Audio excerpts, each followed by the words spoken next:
ನಾನು ಹೋಗ್ತಾ ಇರೋದು ಮ್ಯಾಗಿ ಕ್ಯೂಗೆ. ಕ್ವಿಕ್ಕಾಗಿ ರೆಡಿಯಾಗಿ ಹೋದೆ. ಏನಕ್ಕೆ ಹೋದೆ ಅಂದರೆ ನಮ್ಮ ಆಫೀಸವರು ಡಿನ್ನರ್ ಅರೇಂಜ್ ಮಾಡಿದ್ರು. ಹೋಗ್ತಿದ್ದಂಗೆ ಆಂಜನೇಯ ಸ್ವಾಮಿ ದೇವಸ್ಥಾನ ಸಿಕ್ತು. ಹಾಗೆ ದರ್ಶನ ಮಾಡ್ಕೊಂಡು ಒಳಗೋದೆ. ನಮ್ಮ ಟೀಮಿಂದ ನಾನು ಒಬ್ಬಳೇ ಹೋಗಿದ್ದಿದ್ದು. ನಂಗೆ ಅಲ್ಲಿ ಯಾರೂ ಗೊತ್ತಿರಲಿಲ್ಲ. ಎಲ್ಲ ಸ್ಟ್ರೇಂಜರ್ಸ್ ಆದರೆ ಹೋಗಿ ಕೆಲವ್ರನ್ನ ಪರಿಚಯ ಮಾಡಿಕೊಂಡು ಅವ್ರ ಜೊತೆಗೆ ಕೂತ್ಕೊಂಡು ತಿಂದು ಗೇಮ್ಸ್ನೆಲ್ಲ ಅಟೆಂಡ್ ಆದೆ. ಸೊ ಅಲ್ಲಿ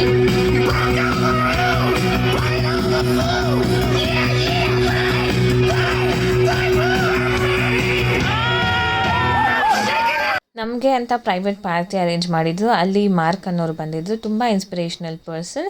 ತುಂಬ ಚೆನ್ನಾಗಿ ಗೇಮ್ ಆಡಿಸಿದ್ರು. ಆ್ಯಂಡ್ ಯಾವ ಟೀಮ್ ತುಂಬ ಜಾಲಿಯಾಗಿರುತ್ತೆ, ಹ್ಯಾಪಿಯಾಗಿರುತ್ತೆ ಅವ್ರಿಗೆ ಈ ಓಟ್ಕಾ ಕೊಡ್ತೀನಿ ಅಂತ ಅಂದರು. ಸೊ ನಮಗೆ ಓಟ್ಕಾ ಸಿಕ್ತು. ಆ್ಯಂಡ್ ನಾವು ಗೇಮಲ್ಲಿ ಸೆಕೆಂಡ್ ಪ್ರೈಸ್ ತೊಗೊಂಡ್ವಿ. ಅದಕ್ಕೆ ನಮಗೆ ಫೆರೋರೋ ರೋಚರ್ ಕೊಟ್ಟರು. ಓಟ್ಕಾ ಏನೋ ಕೊಟ್ಟರು, ಬಟ್ ನಾವು ಯಾರು ಕುಡಿಯೋರು ಇರಲಿಲ್ಲ. ಅದಕ್ಕೆ ಅಲ್ಲಿ ಬೇರೆಯವ್ರಿಗೆ ಶೇರ್ ಮಾಡಿದ್ವಿ. ಆ್ಯಂಡ್ ಇವ್ರುಗಳೇ ನನ್ನ ಜೊತೆಗೆ ಇದ್ದಿದ್ದು. ಡಿನ್ನರ್ಗೆ ಹೋಗಿದ್ದಕ್ಕೆ ಇವರೆಲ್ಲರ ಪರಿಚಯನೂ ಆಯಿತು.